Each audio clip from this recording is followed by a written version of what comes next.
By the year 2017, the Texas Chainsaw Massacre franchise had already produced sequels, remakes, prequels, prequels of the remakes, a 3D sequel, and Matthew McConaughey with a cybernetic leg.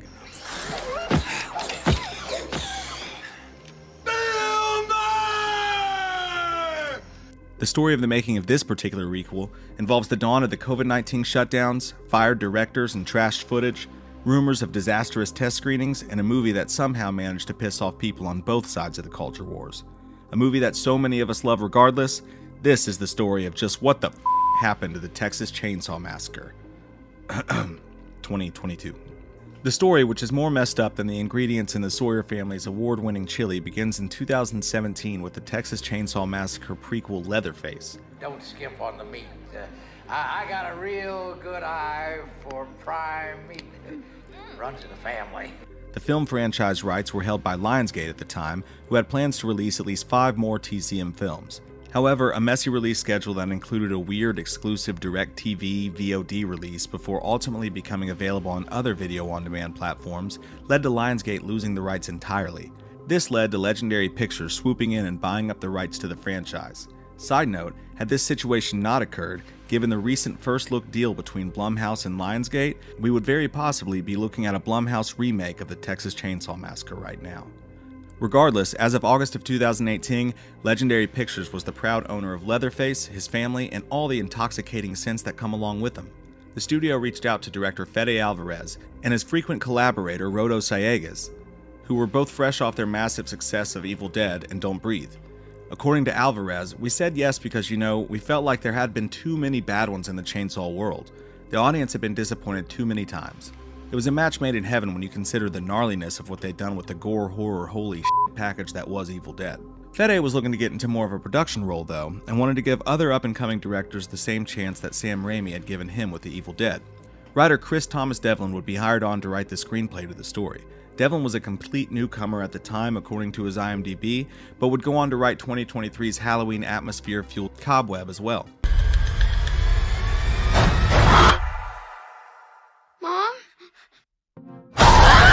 Alvarez would announce on Bloody Disgusting's Boo Crew podcast that the film would be a direct sequel to the original, as the recent Halloween Blumhouse project had just been, and would essentially be an old man Leatherface story, where the character was now 60 years old. If you find yourself dealing with an unexpected backstory and a preponderance of exposition, then the sequel rules do not apply. You are dealing with the concluding chapter of a trilogy. It's where the studio tries to Men in Black the audience into forgetting all those other sequels ever happened. But this wasn't exactly the true case with TCM 2022. Fede would later go on to clarify that in his world all those sequels could have taken place or not. It's up to the viewer. He's simply saying that this is where Leatherface is all these years later. What happened between them is up to you to decide. Before we continue with our video, here's a reminder to click the Store tab on any of our JoBlo channels and browse our collection of the latest and freshest designs in our merch store. Go get you some.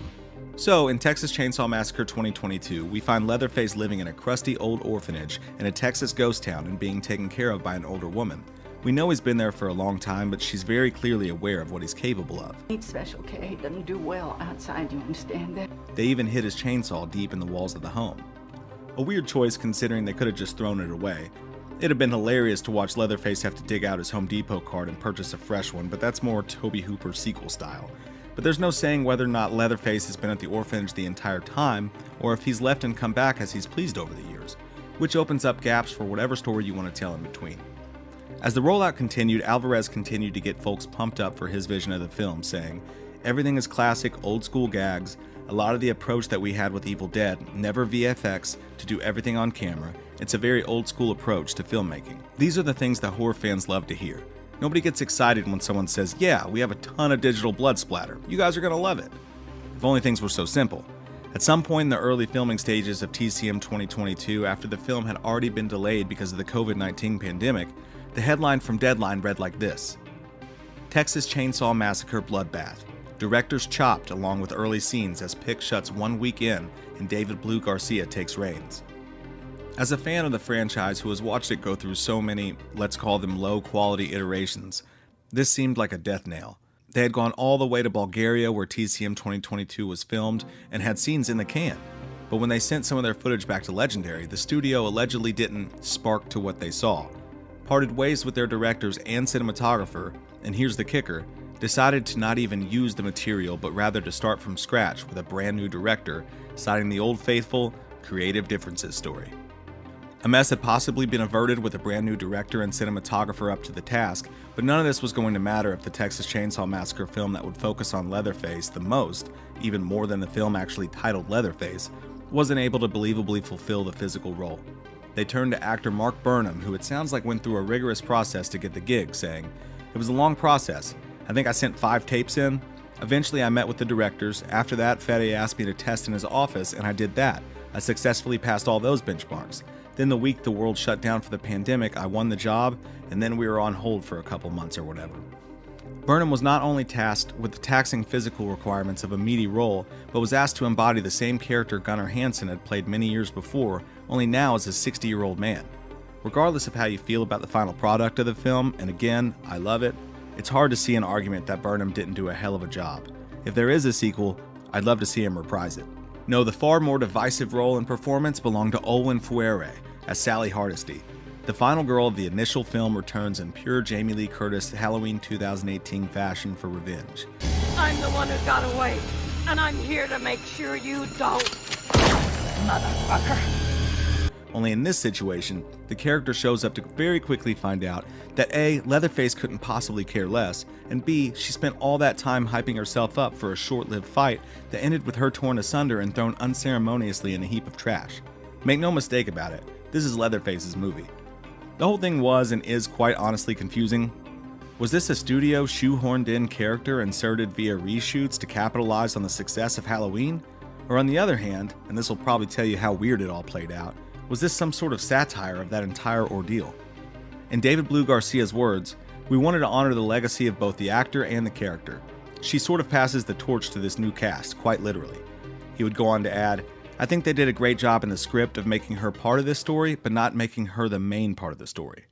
In a much more seamless moment of nostalgia, Legendary was able to get John Larroquette to return once again for some of his classic narration to open the film. The film which you are about to see is an account of the tragedy which befell a group of 5 youths.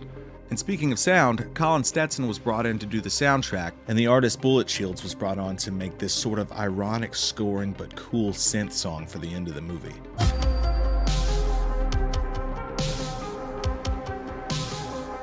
Of this, director David Blue Garcia said, "That was created as like if Leatherface had a theme song." Of the mask and Leatherface's look, David Blue Garcia said there was a lot of importance placed on it, saying, "There's a lot of R&D that went into it. I know Fede was very involved with that process. We worked with an artist who doesn't work digitally to create things. Like a lot of people would design the mask in like a computer nowadays using Photoshop, but this guy works in clay, so he's there sculpting the thing with his hands." The man he is speaking of would be Illusion Industries owner Todd Tucker, who told Bloody Disgusting in an interview that the character design nearly had Leatherface running around doing murder in his caretaker's dress, saying that the idea was eventually ruled out. But the crown jewel of this film's mayhem was the infamous bus scene. Finally, an actual massacre in a Texas Chainsaw Massacre film was upon us. We're all sick, you know that, right? In this moment, Leatherface arrives at the front of the bus with all the Gen Z folks partying in typical Gen Z fashion with their phones out, and in one moment we're treated to a scene that delivers maximum gore, black comedy, and maybe a small observation about how stupid we all are. Try anything and you cancel, bro. If the comedy here resonates with you, you likely enjoyed the hell out of this bloodbath. It sounds like it was an even funner scene for David Blue Garcia to shoot. He embraced the anarchy, saying, "I had very specific moments that I wanted to capture, but then I also just went in there with a bunch of extras, a couple of handheld cameras, and a bunch of special effects guys covered head to toe in hazmat suits with blood cannons, and just had them go mad, spraying blood all over the place." Rumors were all across the horror internet that test screenings had taken place and the results were horrendous. A lot of the complaints coming out of those alleged test screenings would be the first sign to come of an ongoing argument over the film's intentions and meanings, with some claiming the film was the latest Hollywood preach fest trying to cram its ideals down your throats. We're idealistic individuals who want to build a better world. In terms of the test screenings, Alvarez himself set the record straight, saying that the test screenings went amazing and the film scored even better than Don't Breathe. Alvarez and his writers also went on to explain themselves on the issue of the film's deeper themes, which covered everything from gentrification to gun violence, with Alvarez stating, "There's this theme, there's 2 sides of it. These people are wrong, these people are right, because that's not how the world works for us. The world is a f***ing mess, and there are shades of gray, and there can be all sorts of characters on both sides of the story. So that's the way we approached it. We wanted you to walk out of it and go, wait, but I still don't have an answer. Who was right and wrong? Because that is the way that life works.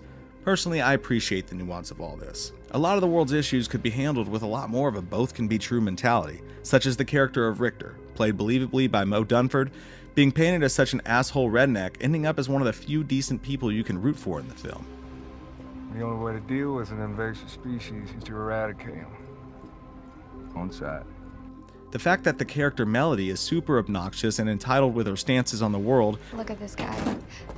Who has such a small dick they need to walk around in public with a fucking gun? But her sister Lila, on the other hand, is rather sympathetic based on her experiences. What happened to her? Is she still alive? As Alvarez said, they didn't pick a side, and you probably got to watch someone who annoyed you die in a heinous fashion. Win-win. To Alvarez, it mirrors exactly the kind of division in America that inspired them, saying, if you watch the original movie, he's just like a kid that's scared that sees these people walk into his house and suddenly are terrified, and he's terrified of them, and he doesn't understand why they're wearing the clothes they're wearing or where they came from, and he just starts killing them. So I think it's that Leatherface is like the product of the tensions that come out of the themes in the movie. That was the way we see it. Feel however you want to about it, but it's clear that there was a lot more thought put into this than many initially gave it credit for. Regardless, after all the hurdles the film had to climb just to survive, the plan to release theatrically was scrapped in favor of a Netflix release. But that wasn't bad considering it debuted at number 2 on the Netflix global charts and was viewed by subscribers for over 29 million hours. 5 days later, it was still ranked number 1 in Netflix in multiple countries, including the United States. So that should spell sequel, right? After all, the film ends with Leatherface walking back to the driveway of his family home, hinting at a reunion with his family, or at the very least, a very bad day for whoever lives there now. Is anybody home? There has been one inkling of hope for fans of the 2022 film, as movie insider Daniel Richtman has posted a possible synopsis for a follow-up, stating the upcoming installment could be titled Texas Chainsaw Legacy. In Alvarez's own words, on a potential sequel, he said, "You got to go crazy with something like this. You have to be unconventional. You cannot just do a standard sequel because that's usually when they suffer. But we'll see. It's really up to the audience. If they show up, there'll be more." He'll never stop haunting you. And that, my friends, is what the happened at Texas Chainsaw Massacre 2022. Where do you stand on the requel? I know there are many who loathe the film, but I know just as many who seem to love it. I think of it as a flawed but entertaining, brisk gore fest that gives Leatherface a little bit of time to shine away from his family. Some of you will no doubt give me an old you, Charlie, for saying that, but that's alright. I hope you have a great day anyway, and we'll see you soon.